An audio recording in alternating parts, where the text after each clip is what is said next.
Boa noite, amados. A paz do Senhor. Eu sou a pastora Nay Ferreira, da Igreja Batista Betel. Nessa noite eu quero trazer uma palavra para nossas vidas, em meio a tudo que tem acontecido, em meio a tudo que tem dito, que tem sido falado, que tem sido visto. E essa palavra se encontra no livro de Números, no seu capítulo 13.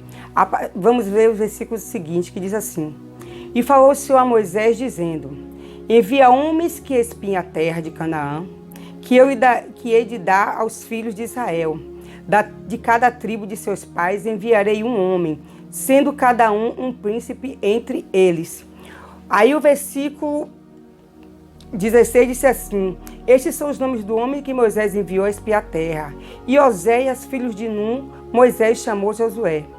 E enviou, pois, Moisés a espiar a terra de Canaã, e disse-lhe: Subi por aqui para o lado do sul, e suba a montanha, e vede que a terra e o povo que nele habita, se é forte ou fraco, se pouco ou muito, e como é a terra em que habita, se boa ou má, e quais são as cidades em que eles habitam, se em arraiais ou em fortalezas, também como é a terra, se fértil ou estéril, se nela há árvore ou não, e esforçai-vos e tomai do fruto da terra.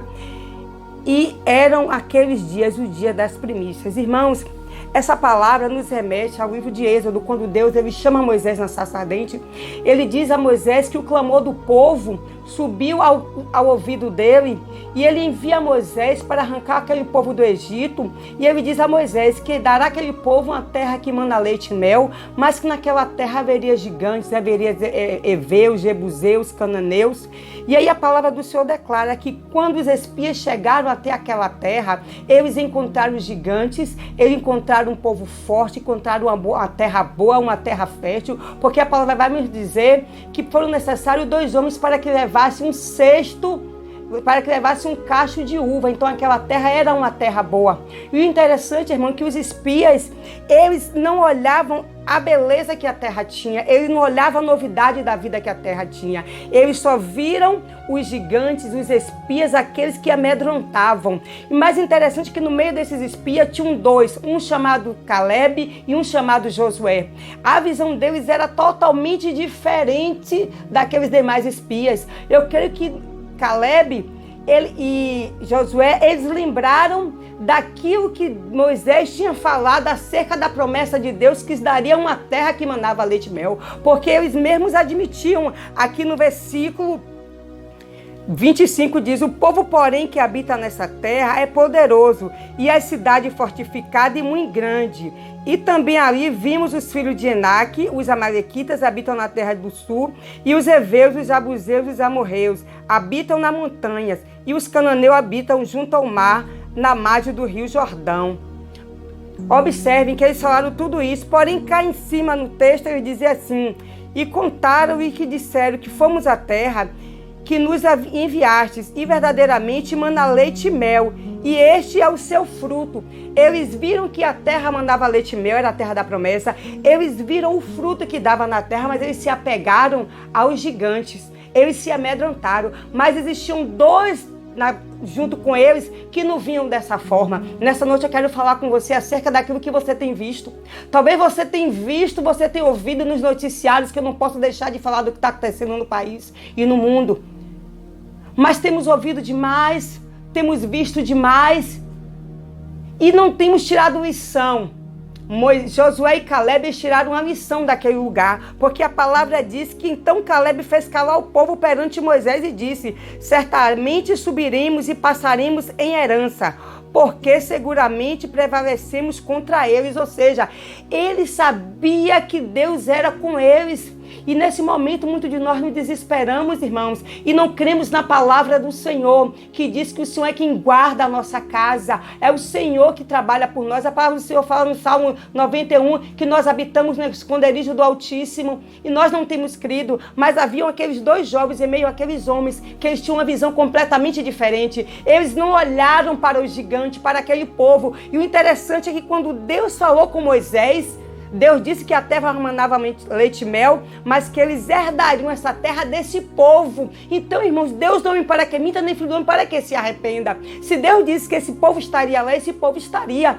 Talvez você nesse momento esteja desesperado com a situação mundial, mas eu tenho uma palavra de vida para você. Olhe para a promessa. Josué e Caleb, eles olharam para o que Deus havia falado para Moisés. O que foi que Deus te prometeu?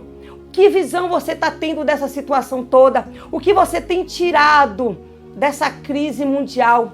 Será que você só vê o vírus? Ou você tem visto o trabalhar de Deus na minha e na sua vida? Talvez eu esteja falando com você que não é evangélico, que não é cristão. Eu quero dizer a você, não se desespere, porque Deus, ele continua no controle de todas as coisas. Deus, ele estava no controle, porque a palavra do Senhor vai nos dizer que o Senhor que mandou Moisés, disse o Senhor, envia homens que espiem a terra de Israel. Deus já tinha uma promessa. E Deus tem uma promessa para mim e para a sua vida. Deus tem algo sobrenatural. Não olhe para a situação, não olhe para os relatórios. Quantos mortos, quantos curados, quantos internados, quantos contaminados. E sim para aquilo que Deus tem. Não olhe para o gigante. Não importa qual nome. Se é Jabuseu, se é Eveu, se é Eteu, se é Amorreu. Não importa o nome do gigante, importa o Deus que está em nossas vidas, porque o mesmo Deus que estava ali, que Deus direcionou Caleb e direcionou Josué, o mesmo Deus que está nos direcionando, que você possa olhar para aquilo que Deus tem para a sua vida, não olhe para a circunstância, tire no meio desse fervilhão todo, no meio dessa situação, tire algo de proveito para você. O que é que eu posso tirar com isso? Aproveitar o meu tempo para dedicar ao Senhor. O que eu posso aproveitar com isso? Viver mais com a minha família? Ligar para aqueles que há muito tempo eu não ligo, só falo através do WhatsApp? Qual o proveito? Josué tirou proveito daquela situação. E a palavra do Senhor ainda diz assim: e Josué, filho de Nun, e Caleb, filho de Jefone, dos espias da terra, rasgaram as vestes e falaram a toda a congregação dos filhos de Israel: a terra pela qual passaremos a espiar é terra muito boa. Se o Senhor se agradar de nós, então nos porá nessa terra, e nela dará terra que manda leite e mel. Deus tem uma promessa para nossas vidas. Aqui fala de uma Jerusalém, de uma Israel terrena, mas Deus, ele tem uma promessa de uma Israel espiritual para nossas vidas, uma Jerusalém espiritual a qual nós iremos, e muitos estamos preocupados, olhando para tudo que está acontecendo aqui, irmãos, mas temos uma promessa acima de tudo isso, sobre as nossas vidas, que é reinar com Cristo. E após Moisés ter rasgado as suas vestes, após Moisés ter chorado por conta daquela congregação toda que se levantou, tinha Josué. Eu quero dizer, tem um Josué ainda na sua vida. Tem um Josué que está na visão de Deus. Tem um Josué que está clamando. Tem Josué, tem Caleb que está clamando, que está tirando nisso tudo forças para me guiar e para te guiar aquilo que Deus tem, para nos guiar a promessa que Deus tem para nossas vidas. Aleluia.